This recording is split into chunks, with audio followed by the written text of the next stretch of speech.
what I'm doing. Guys, thank you so much for coming. Thank you so much. Thank you so much to Mark Ferrari for that amazing intro. We'll check back with Mark a little bit later. He's going to be playing an original, maybe a cover for us. We don't know. Everything is given to me last minute. It's great. Before we bring out some of our amazing talent and some of our amazing stand-ups we have for the night, I'd like to talk to you about what I found was interesting in the news. 2017 proved to be the year of mess-ups, but 2018 is off to a great start as well, with the newest trend of eating Tide Pods.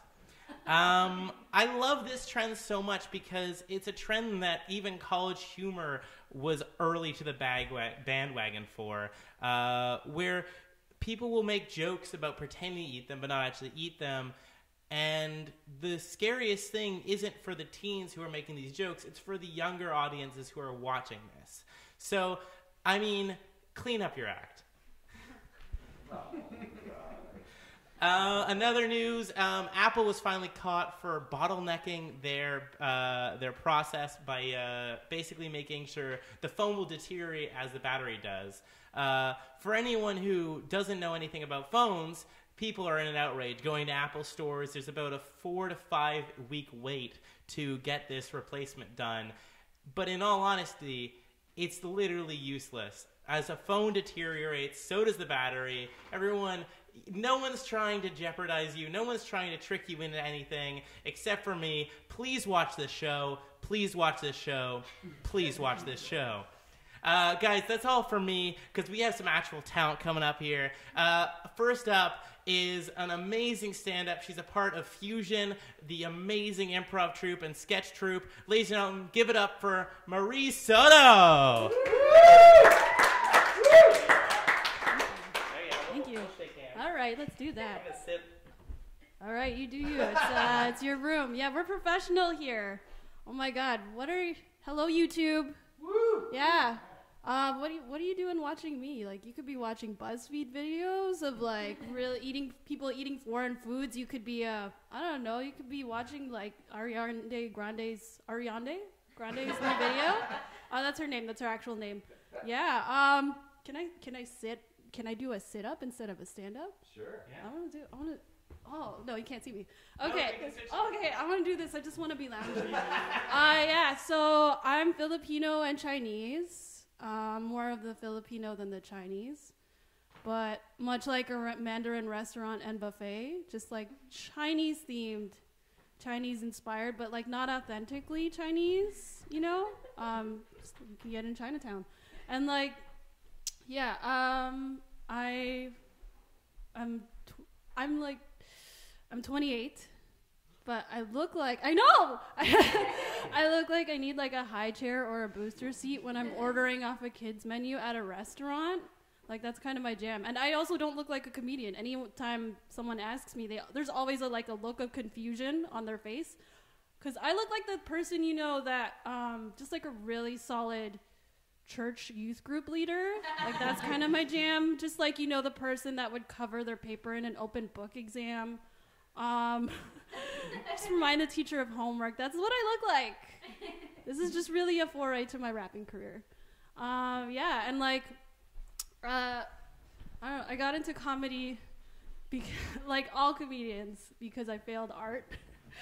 I went to York, and like I know a joke when I graduate from one.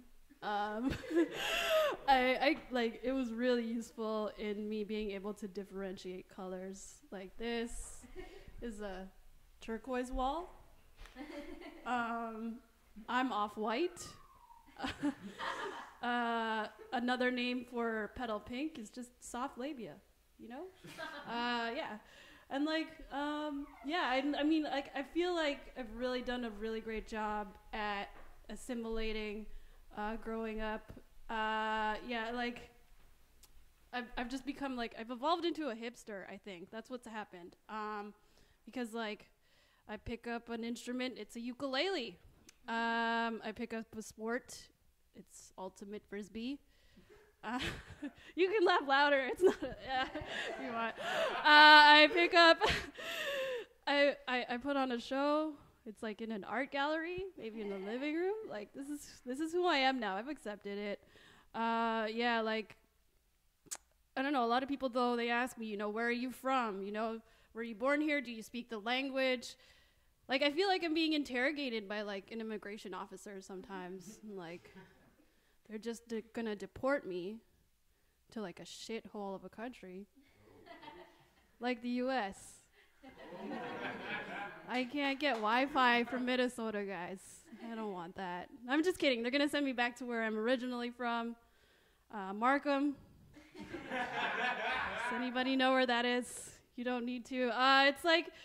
It's Markham is like a huge department store. It's like what would happen if like a Target fucked a HomeSense. Just like a lot of J. Crew ads dressed up as people. And it's just like, what in the lifetime of a movie am I doing here? That's all I ask myself. But yeah, like, I'll talk about my mom. She's a lovely lady. She's a badass. Like, she's a hardcore G. She's intimidating. She's like, she survived a shooting, like, in the Philippines, and she's getting really friendly with weird, like with like weird shit. Like she's getting friendly with weed. I'm really proud of her. And she was a traditional Filipino mom. I grew up on like death threats and Catholicism, and like I don't know. She would say shit to me like before I'd go out with my friends. She'd be like, "If you get kidnapped, I cannot afford your ransom." So she'd say something like that to me. And it would just break my brain, and like I didn't know, like it was like I think what she was trying to say was that so you're expensive, meaning you're valuable. I think what she was trying to say was that you mean a lot to me, and what she really meant was I love you.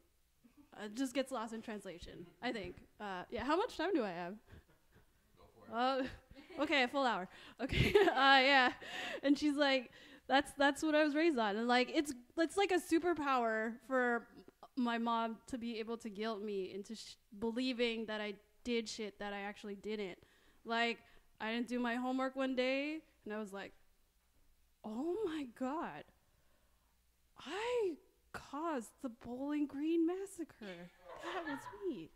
Or I was like, I'd go out and party, and then it was like, oh my God, it was me. I was the reason why Mariah Carey had a terrible New Year's Eve performance, or like, I fucked up on a lot of things, and like I like have a horrible set, and I was like, no, it was me. I'm the reason why Jay-Z and Beyonce are not going to be together. I was the reason why Jay-Z cheated. It's my fault. Yeah. Okay, that's my set. Yeah. You can go. We get to interview now. Oh no, more talking. We get to basically walk through your entire set now. Okay. With clip notes. Great. Let's pull up the notes. Thank you. Okay, let's do that. Let's do notes. No, Feedback. I love your set. I actually have a Filipino girlfriend. Oh, cool. So the You're family is great. a lot. It's a lot. There was 30 of them in one house, and most of them were speaking Filipino, which that's the language, right? Yeah. I don't know how Yeah. things work.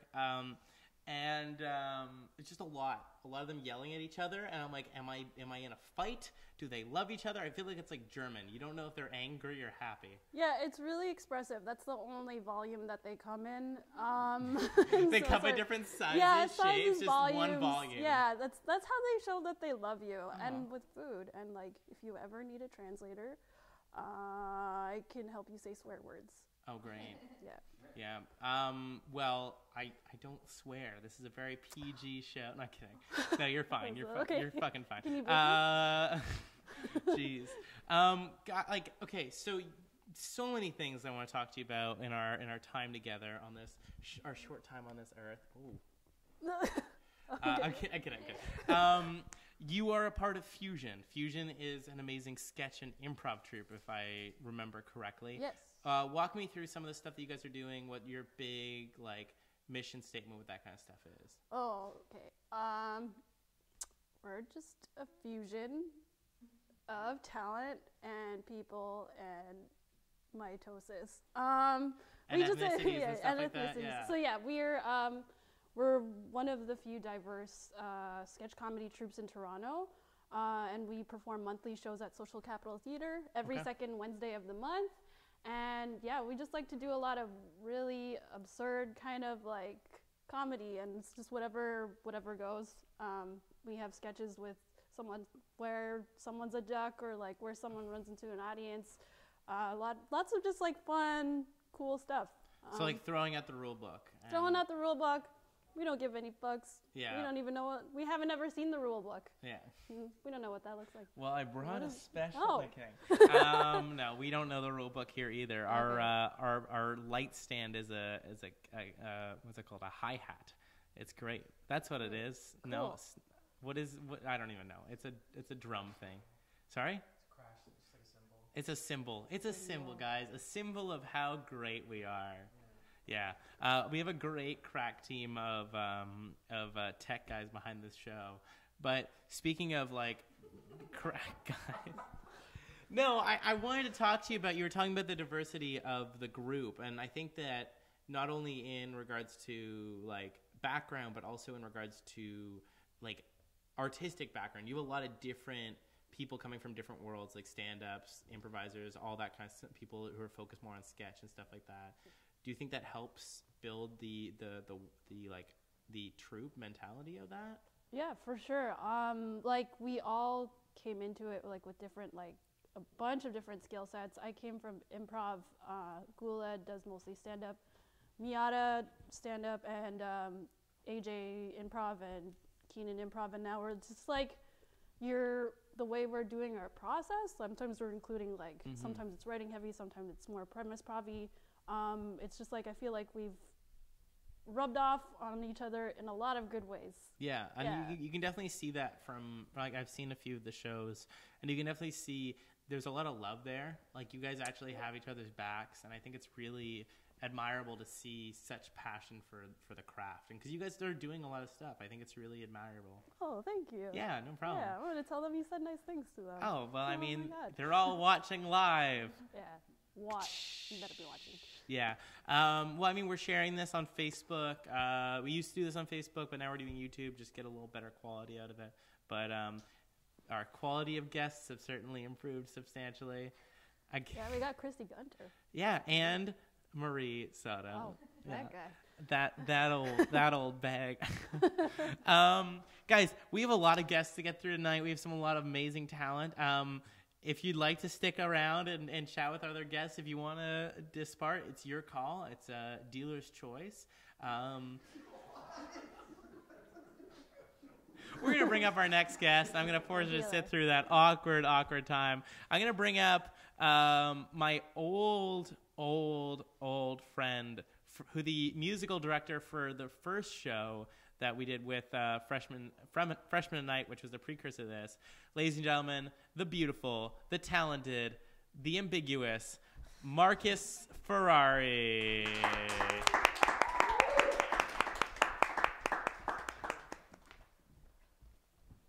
Hey, how's it going? Gotta mic yourself up, my dude. Oh, I got a hot track.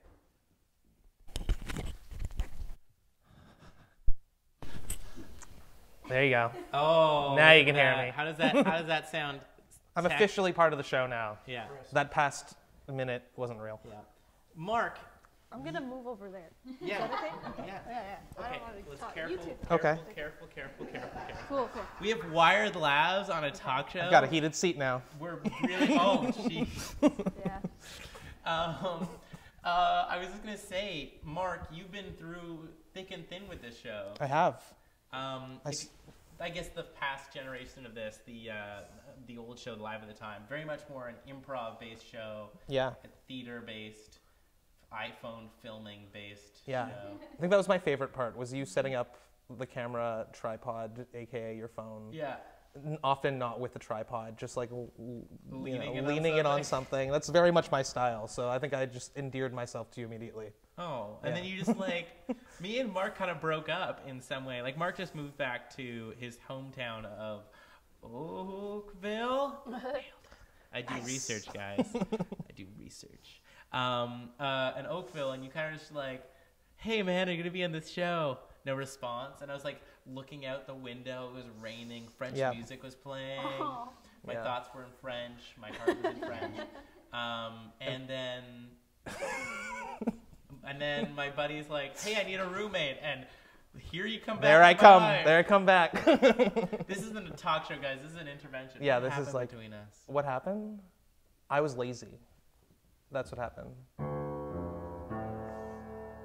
It was winter. No, seriously. Like I was like pretty like sad in Oakville, and I was like, I don't want to do things. Like I'm just gonna I'm not gonna drive to Toronto. Like, that was it. That was literally it. I was like, driving. How would you describe, just for the new fans of the show, how would you describe the old format compared to what you've seen so far? I don't know, like pretty ramshackle.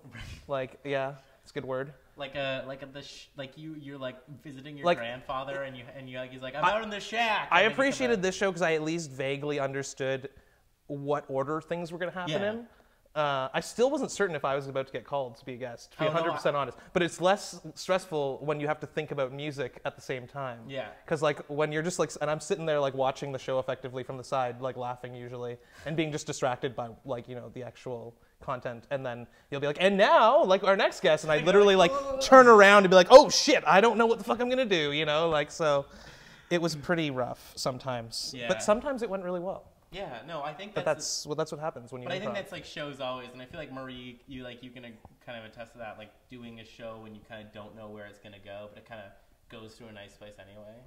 Yeah, that's like the experience of my whole life. Yeah. Yeah, I don't know where it's going. Oh man, figure it out. Is there bigger issues here? Yeah. How much time do you have? I'm just joking. Yeah, we could do some therapy sessions with the guitar, but I don't know how much time we have. Guitar-based therapy. I didn't know that was a thing. I mean, musical therapy is pretty popular, I think. Yeah. True. Yeah. True enough. Yeah, because nothing cures a love note like a musical note.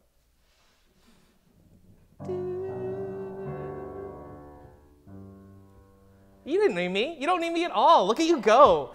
You're so good. Yeah, I think you cared. I love you guys. I love you guys so much. Thanks for building up my ego. Guys, I'm so happy to have this show. It's such an amazing group. We've been kind of meandering around the topic. You're a very talented human being, Mark Ferrari. Thank you. Great name, great guy. I wanted to talk to you about what are you working on these days in regards to music stuff? Well, that's like a weird question because that's like an existential crisis going on in my life. But like I started a band last year sort of, and was working with them for a while. And Baby Doomers, right? Yeah, Baby Doomers. Okay. We are still very much a band, but like we sort of like taking a break now to sort of reset ourselves and maybe like focus in on a new sound or something like that. Okay. And then to record inevitably and put something out. We were just like our old structure was very much improvisational, and like every show was very different, and we would try to sort of like replicate. No, very much the opposite. We were trying to sort of like make sure that nothing was being replicated almost. Like and it's sort of I don't know, like we sort of like pushed away the idea of solidifying anything. Yeah. And now I sort of want a product that I'm confidently like happy with and can just push it out there. Yeah, because like you have like I was watching one of the old shows. It was the Christmas special, the one where you actually came on for the first time. Yeah. And watching you play the music, it did feel like there was a lot of passion there, but it was like pushing into. It's like pushing like I don't know. This is gonna be a really like almost like ground beef through a funnel, and like. It's gonna land and gonna create like a burger of some sort, but you don't know how great the burger's gonna be. Yeah. Like, and I think that's improv as Jeez, what a terrible metaphor. You're really talented, so it's really seamless for you to create this stuff. And anyone in the audience would be like, man, he practiced that for so long. But I think it's just based off of that inherent skill. Like, you've been practicing for a really long time. You've been working at it. Yeah. And so you can get very different structures from the same process. You know what I mean? Yeah. Yeah. So, like, there's, like, 2 or 3 songs on your SoundCloud that are really good, but, like, if someone came to your show, it might be a little bit different. Yeah. Yeah. Yeah. The song I'm going to play later on is like a much more like condensed. I play it the same way every time. Okay. Like sort of more lyrical based Yeah. as opposed to like improvising musically. For sure, like, yeah. Well, I think it's interesting you bring up like improvisation versus script, because like Marie, like you are someone who very much treads that path between, you have stand up, you have sketch, you have improv, and like I'd love to open up to the both of you guys. Like, do you find that this structure versus non-structure, like how do you find switching between those? Do you find it easy? Do you find it hard? Like, what's the process? So we'll start with you, Marie, if you don't mind. I'm just curious. Yeah, I think it really depends on what you're doing and how you execute it. Because, like, if you're doing stand-up, it's mostly about writing. And then there's some parts you can, like, if you feel like it, if you can kind of gauge the room, just try something out and improv. And then, like, yeah, it's almost the same with sketch. When we're on stage and we're doing a sketch, sometimes if we feel like we can punch up a joke like right then and you believe in it and like you're really confident in it, then just do it. Yeah, it's like, it is a weird kind of thing to switch in and out of though, because I feel like my improv has more, I improv like a stand-up. So I feel like, yeah, Christy's laughing because like we do a lot of, I don't know, like we do more dialogue-y stuff. We don't move our bodies, I'm just a talking head, and it's just like more about like trying to be quippy. I don't know. So it's like, it's a bad habit. But yeah, I'm trying. Yeah. And like Mark, doing the same, having the same question but applied to musical improv, musical rehearsal. So like I the way I look at it is like we have a series of skeletons of songs that like you have to hit the certain point for the structure itself to make any sense whatsoever. Okay. But like, I don't know, it's like the skin and the muscles around that like are consistently, you know, changing. You can mess with the tone, or you can mess with the feeling, or like that's sort of how I look at it when I'm playing with the band, especially. Yeah. When I'm playing by myself, oddly enough, you'd think that it would lead to more freedom, but I think that in a musical context, you need something to bounce off of in order to improvise. There's no net underneath you. Yeah. Yeah. Yeah. And I think that's the same with improv. Like, solo improv is something that I really love doing because there's no one else to blame but yourself. So you either kind of freeze up or you completely let yourself go to it. Like, I did a film noir improvisation, and like, you find yourself going on stage, and I'm sure you guys both can attest to this, and either being like super confident with yourself, or like honestly, almost like immediately being like, what the heck was I thinking? Yeah. Like, where was I going with this? Why did I think I could do this? And like you kind of get into your head and you kind of work it out because you have that practice, but it's still kind of a scary moment there, like that misconnect. Yeah. And talking about a little bit about performance, you guys have performed like all across the city. And then have you guys left the city, done any like tour kind of stuff, like performing anywhere else? Have you? No. I'm an amateur, guys. I don't know. I don't know if I'm ready to be a touring comedian. Maybe one day, but yeah. So kind of like aspiration kind of thing? I don't know. I don't know if I'm going to keep doing comedy. Ooh. Everybody got really sad. Ooh, spoilers. This is juicy, yeah.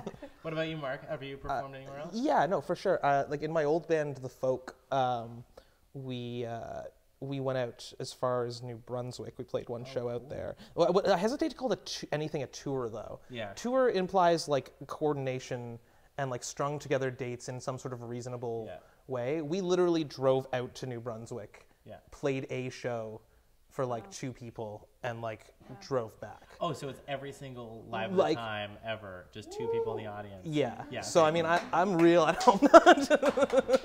No, I totally get that. Like, but I mean, the experience must have been amazing. Yeah, it was amazing because our drummer at the time lived he came from New Brunswick. His family Wow. was there, so it was more about going to see his family wherever he's from, and that was a really special experience, and I'll like keep that forever. I mean, like we have also done like a few things, like going out to Ottawa or Montreal or Kingston, like just like one-off. Yeah. Always, yeah. For sure. Like, the reason I bring it up is, like, our next guest is someone who does a lot of charity work and helps the community in that way. And I did a little tour through Europe doing talks on mental illness, and I find that you guys can kind of, like, I don't know if you've ever done anything to that extent where it's like I did the tour talking about mental illness and talking about improv. Do you find that, like, mental illness and talking about anxiety and talking like that kind of stuff is really tied to the arts? I feel like people in the arts are definitely more willing to talk about it, and I think that like people who create a lot of the time are getting out their own problems or what like frustrations with their situation or the situation around them. For sure. So I definitely would say yes. And Marie, what do you think? The same kind of. Yeah, I work with a lot of youth and I do a lot of youth arts work. I feel like it's a really good outlet. Like whatever you do, it's just another language of expression. So yeah. Yeah, without any more further ado, I'd like to bring out our final guest of the evening. Ladies and gentlemen, she's one of the leading members of Funnies for Families. Give it up for Christy Gunter. You guys want to switch over that way? Let's be careful about these labs. Which way? Which way am I going? Yeah, I was gonna say yeah. I think this should work. I touched it right on the bonk there. On the bonk. Well, whatever that's called. I love that. I want to call it the bonk now. You can say that. Did I do it right? Do you want some help? You at least knew you had to grab a microphone. Yeah. Oh, shoot. I'm breaking it now. Sorry. Don't hurt bonk. Yeah, the bonk. I'm just going to put it on the... Wait. Now I'm trying to think logistically here. I'm going to do that. Sorry for the delay, everybody. No, there we go.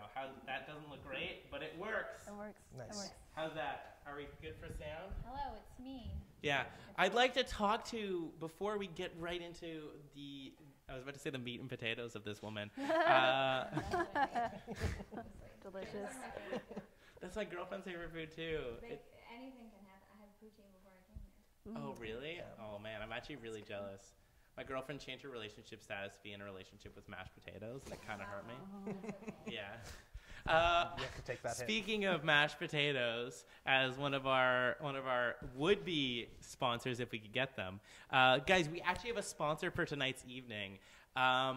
These necklaces that all of our crew and our cast are wearing of our show are actually made from a company called Animal Stones.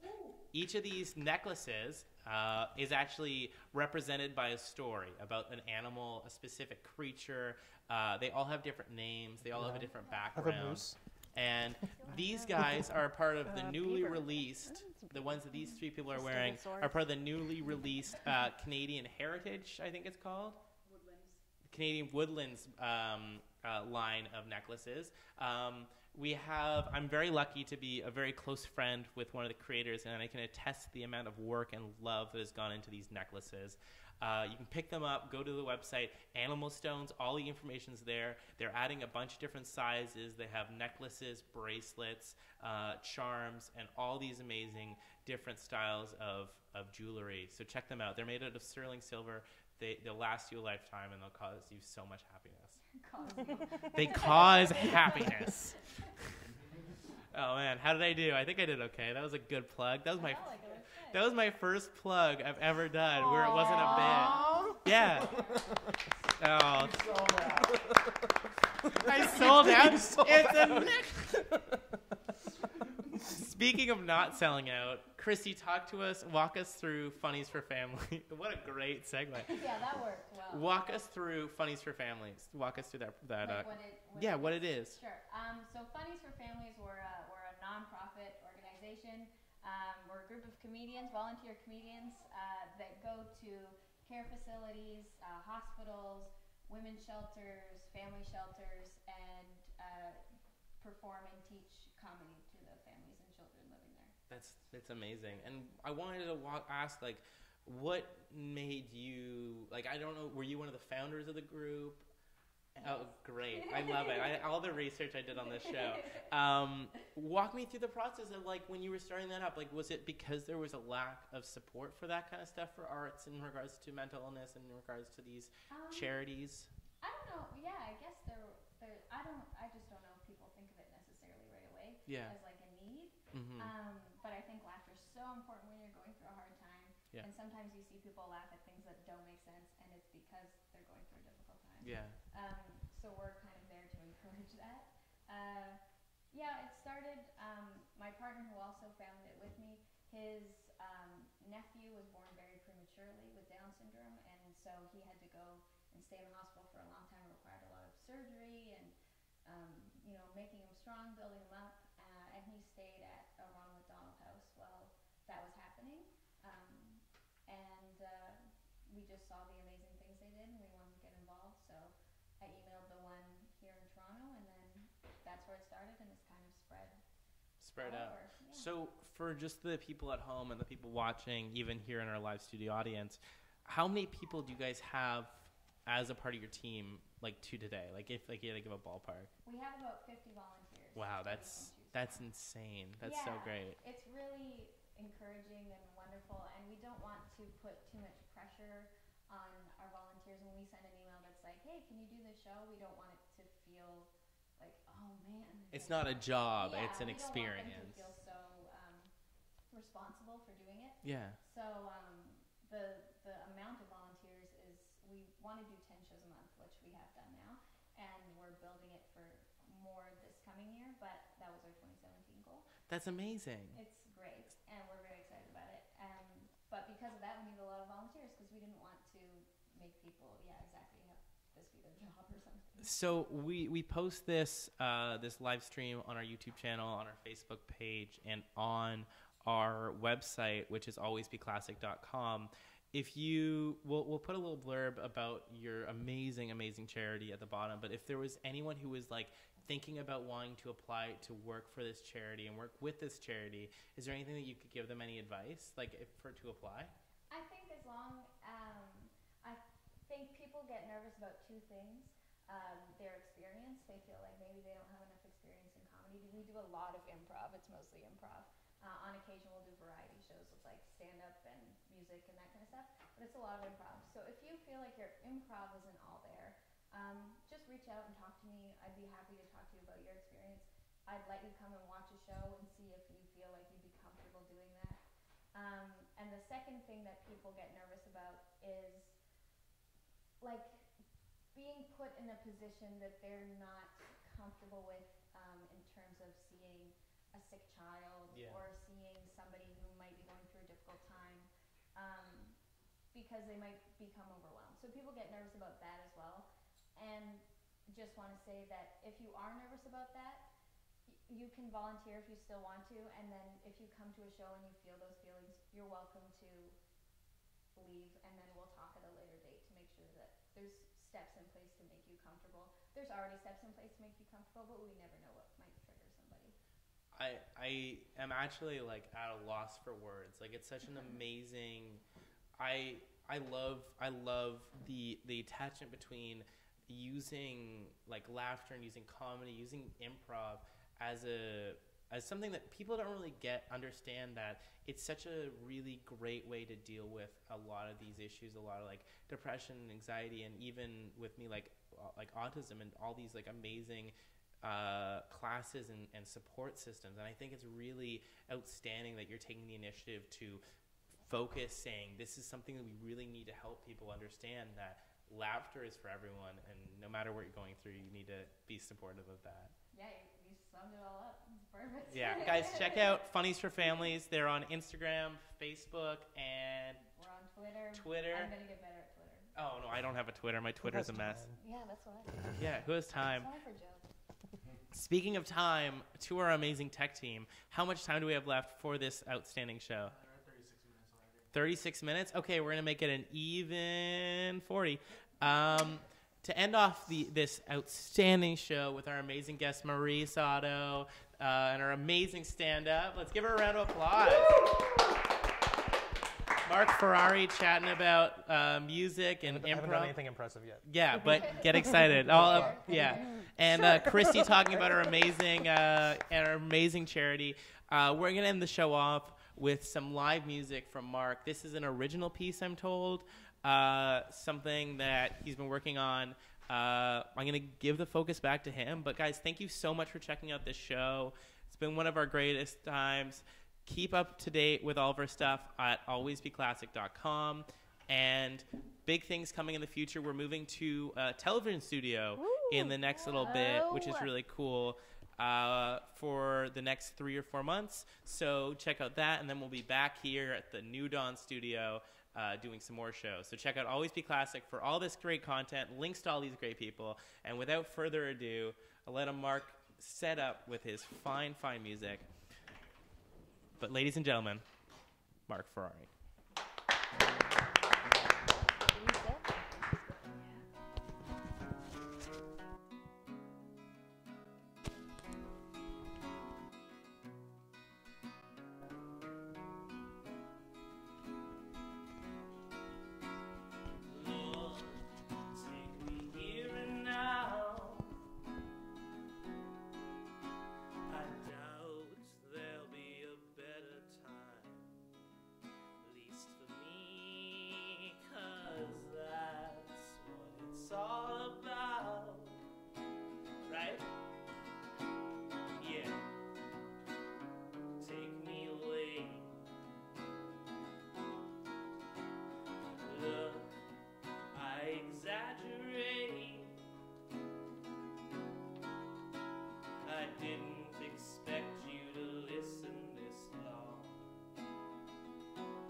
Thanks for having us.